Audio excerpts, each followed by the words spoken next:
بسم اللہ الرحمن الرحیم۔ علیکم ناظرین، کیسے ہیں آپ سب؟ امید ہے آپ سب خیریت سے ہوں گے۔ آج ہم پڑھیں گے سورہ بقرہ کی تفسیر کا 33واں رکوع۔ تو چلیے شروع کرتے ہیں۔ بسم اللہ الرحمن الرحیم۔ قرآن کی آیت ہے فَلَمَّا فَصَلَ طَالُوتُ بِالْجُنُودِ قَالَ إِنَّ اللَّهَ مُبْتَلِيكُم بِنَهَرٍ۔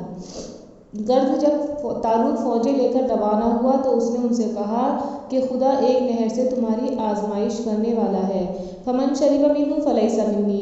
جو شخص اس میں سے پانی پی لے گا اس کی نسبت کے تصور کیا جائے گا کہ وہ میرا نہیں۔ وَمَن لَّمْ يَطْعَمْهُ فَإِنَّهُ مِنِّي إِلَّا مَنِ اغْتَرَفَ غُرْفَةً بِيَدِهِ۔ اور جو نہ پیے گا وہ سمجھا جائے گا میرا ہے، ہاں اگر کوئی ہاتھ سے چلو بھر کر پانی پی لے۔ فَشَرِبُوا مِنْهُ إِلَّا قَلِيلًا مِّنْهُمْ فَلَمَّا جَاوَزَهُ إِلَّا قَلِيلًا مِّنْهُمْ۔ تو چند شخصوں کے سوا سب نے پانی پی لیا۔ فَلَمَّا جَاوَزَهُ هُوَ وَالَّذِينَ آمَنُوا مَعَهُ قَالُوا لَا طَاقَةَ لَنَا الْيَوْمَ بِجَالُوتَ وَجُنُودِهِ۔ پھر جب طالوت اور مومن لوگ جو اس کے ساتھ تھے نہر کے پار ہو گئے تو کہنے لگے کہ آج ہم میں جالوت اور اس کے لشکر سے مقابلہ کرنے کی طاقت نہیں۔ قال الذين يظنون انهم ملاقو الله كم من فئة قليلة غلبت فئة كثيرة بإذن الله والله مع الصابرين۔ جو لوگ یقین رکھتے تھے کہ ان کو خدا کے روبرو حاضر ہونا ہے وہ کہنے لگے کہ بعض دفعہ ایسا ہوتا ہے کہ تھوڑی سی جماعت نے خدا کے حکم سے بڑی جماعت پر فتح حاصل کی ہے اور خدا استقلال رکھنے والوں کے ساتھ ہے۔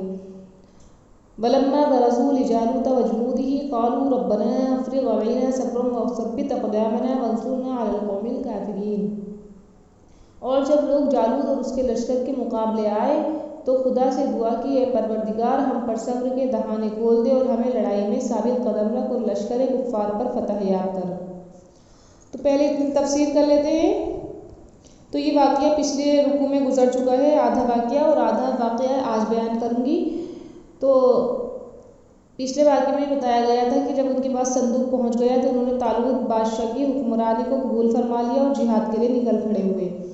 تو جب حضرت طالوت لشکر لے کر روانہ ہوئے تو انہیں چٹیل میدان کی زمین سے واسطہ پڑا تھا جہاں گرمی اور پیاس کی بہت سخت شدت تھی، تو انہوں نے پانی مانگا تو طالوت نے کہا کہ اللہ تعالیٰ ایک نہر سے تمہیں آزمائے گا، تو جو شخص اس نہر سے زیادہ پانی پیے گا وہ میرے ساتھ میرے دشمن کے لیے مقابلے کے لیے نہیں جائے گا اور نہ اس نہر کو پار کر سکے گا، اور جو اس میں سے نہیں پیے گا وہ میرے ساتھ ہوگا، لیکن جو شخص اپنے ہاتھ سے ایک چلو بھر لے تو جو ان کی پیاس اور ان کے جانوروں کے لیے کافی ہو جائے گا۔ چنانچہ جب لوگ نہر پر پہنچے تو نہر کے کنارے پر کھڑے ہو کر سب نے بہت زیادہ پانی پینا شروع کر دیا، مگر 313 آدمیوں نے احتیاط کی اور حکم الہی کے مطابق انہوں نے بہت کم پانی پیا۔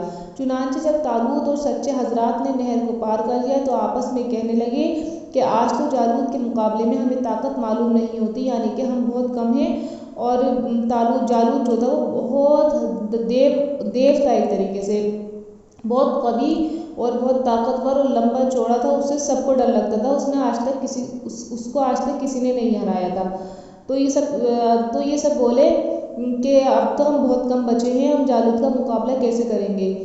لیکن جن حضرات کو اس بات کا علم تھا کہ مرنے کے بعد اللہ کے سامنے پیش ہونا ہے تو وہ کہنے لگے کہ ایسے واقعات بہت گزر چکے ہیں کہ اللہ تعالیٰ کے حکم سے چھوٹی جماعتوں نے باطل کے بڑے بڑے لشکروں پر غالب آ گئی ہے اور لڑائی میں استقامت والوں کے ساتھ اللہ کی مدد جو ہے شامل ہوتی ہے۔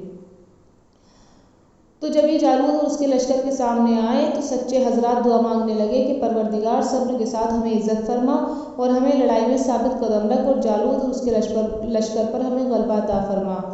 آگے والی آیت ہے فَهَزَمُوهُمْ بِإِذْنِ اللَّهِ۔ تو طالوت کی فوج نے خدا کے حکم سے ان کو شکست دے دی۔ وَقَتَلَ دَاوُودُ جَالُوتَ وَآتَاهُ اللَّهُ الْمُلْكَ وَالْحِكْمَةَ وَعَلَّمَهُ مِمَّا يَشَاءُ۔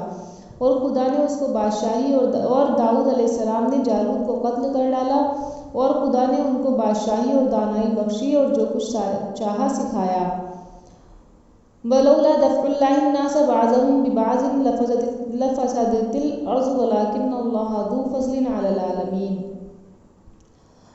اور اگر خدا لوگوں کو ایک دوسرے پر چڑھائی اور حملہ کرنے سے نہ ہٹاتا رہتا تو ملک تباہ ہو جاتا، لیکن خدا اہل عالم پر بڑا مہربان ہے، مطلب تمام عالم پر بہت مہربان ہے۔ تو چنانچہ اللہ تعالیٰ کی مدد سے ان لوگوں نے جو ہے جالوت کو شکست دے دی۔ تو اس میں یہ واقعہ ہے کہ داؤد علیہ السلام اس لشکر میں تھے جو حضرت طالوت لے کر چلے تھے۔ تو حضرت طالوت نے فرما دیا تھا کہ جس نے بھی جالوت کو مارا تو اس کی شادی میں اپنی بیٹی سے کر دوں گا، اور اسے جو ہے ملک کا اپنے بعد نائب بنا دوں گا، بادشاہ بنا دوں گا، یعنی کہ میرے مرنے کے بعد اس کو بادشاہ سونپ دوں گا۔ تو اس والے لشکر میں جو ہے وہ حضرت داؤد علیہ السلام بھی تھے اور بہت کم عمر تھے۔ تو داؤد علیہ السلام نے ایک گلیل سے ہی جالوت کا کام تمام کر دیا اور کافروں کا جو سب سے بڑا جالوت سرگنا تھا اس کو مار ڈالا۔ اس کے بعد اللہ تعالیٰ نے داؤد کو بنی اسرائیل کی بادشاہت عطا فرمائی، مطلب طالوت کے بعد داؤد علیہ السلام بادشاہ بنے اور ان کو فہم اور نبوت عطا فرمائی، یعنی وہ نبی بھی بنے، بادشاہ کے ساتھ ساتھ وہ نبی بھی تھے۔ اور اللہ تبارک و تعالیٰ نے انہیں بغیر آلات کے زرہ بنانا سکھایا، یعنی کہ جو جنگ میں استعمال ہوتی ہے زرہ وہ بنایا کرتے تھے اور بنا کسی چیز کے لوہے سے زرہ بنا دیا کرتے تھے۔ تو اللہ تبارک و تعالیٰ فرما رہا ہے کہ بنی اسرائیل سے جالوت کے شر کو اللہ نے ہٹا دیا تھا، اگر ایسا نہ ہوتا تو تمام زمین فساد سے بھر جاتی، یعنی اللہ تعالیٰ انبیاء کرام کے ذریعے مومنین سے ان کے دشمنوں کے شر کو اور اہل باطل کے شر کو دور فرما دیتے ہیں۔ اگر ایسا نہ ہوا تو روئے زمین فساد سے بھر جائے۔ تلک آیات اللہ نتلوہا علیک بالحق وانک لمن المرسلین، یہ خدا کی آیتیں ہیں جو ہم تم کو سچائی کے ساتھ پڑھ کر سناتے ہیں، اور اے محمد صلی اللہ علیہ وسلم تم بلا شبہ پیغمبروں میں سے ہو۔ آگے والی آیت ہے تلک الرسل فضلنا بعضهم علی بعض، یہ پیغمبر جو ہم وقتاً فوقتاً بھیجتے رہتے ہیں ان میں سے ہم نے بعض کو بعض پر فضیلت دی۔ منہم من کلم اللہ ورفع بعضهم درجات، بعض ایسے ہیں جن سے خدا نے گفتگو فرمائی اور بعض کے دوسرے امور میں مرتبے بلند کیے گئے۔ وآتینا عیسیٰ ابن مریم البینات وأیدناہ بروح القدس، اور عیسیٰ ابن مریم کو ہم نے کھلی نشانیاں عطا کی اور روح القدس سے ان کو مدد دی۔ وَلَوْ شَاءَ اللَّهُ مَقْتَتَلَ الَّذِينَ مِن بَعْدِهِم مِّن بَعْدِ مَا جَاءَتْهُمُ الْبَيِّنَاتُ وَلَٰكِنِ اخْتَلَفُوا فَمِنْهُم مَّنْ آمَنَ وَمِنْهُم مَّن كَفَرَ وَلَوْ شَاءَ اللَّهُ مَا اقْتَتَلُوا وَلَٰكِنَّ اللَّهَ يَفْعَلُ مَا يُرِيدُ، اور اگر خدا چاہتا تو ان سے پچھلے لوگ اپنے پاس کھلی نشانیاں لے کر آنے کے باوجود آپس میں نہ لڑتے، لیکن انہوں نے اختلاف کیا تو ان میں سے بعض تو ایمان لے آئے اور بعض کافر ہی رہے، اور اگر خدا چاہتا تو یہ لوگ باہم جنگ و قتال نہ کرتے، لیکن خدا جو چاہتا ہے کرتا ہے۔ تو اللہ تبارک و تعالیٰ فرما رہے ہیں کہ ہم نے ان میں سے کچھ کو بزرگی عطا کی، یعنی کہ نبیوں کو، چنانچہ حضرت موسیٰ علیہ السلام اور ابراہیم علیہ السلام ہے کہ اللہ نے ان کو اپنا دوست بنا لیا، اور ادریس علیہ السلام ہے کہ اللہ تعالیٰ نے ان کو بلند درجات عطا فرمائے تھے، اور حضرت عیسیٰ علیہ السلام تھے کہ اللہ تعالیٰ نے ان کو عجائبات عطا کیے تھے اور جبرائیل امین سے ان کی تائید فرمائی تھی۔ اور حضرت موسیٰ اور عیسیٰ علیہ السلام کے باوجود یہ کہ ان کی کتابوں میں آپ صلی اللہ علیہ وسلم کی تعریف اور توصیف آ چکی ہے، اگر اللہ تعالیٰ کو منظور ہوتا تو یہ لوگ باہم لڑتے نہ، مگر انہوں نے وہ لڑے، اختلاف کیا۔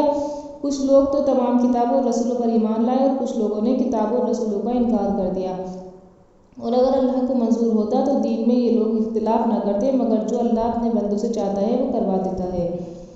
تو جس سے اللہ تعالیٰ نے بات کی وہ موسیٰ علیہ السلام ہے، اللہ تعالیٰ ان سے بات کیا کرتے تھے، اور اللہ تعالیٰ نے موسیٰ علیہ السلام کو کلیم اللہ کا لقب دیا تھا کہ وہ اللہ سے بات کیا کرتے تھے، اور ابراہیم علیہ السلام خلیل اللہ تھے کہ وہ اللہ کے دوست تھے، اور عیسیٰ علیہ السلام روح اللہ تھے، یعنی کہ اللہ تعالیٰ نے ان کو روح جو تھی وہ جبرائیل علیہ السلام کے ساتھ ان کو بخشی تھی، اور وہ بنا باپ کے پیدا ہوئے تھے اور صرف ماں کے ذریعے اللہ تعالیٰ نے ان کی پیدائش فرمائی تھی، تو انہیں روح اللہ کا لقب ملا تھا۔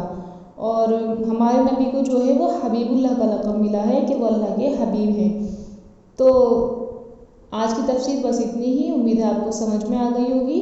السلام علیکم۔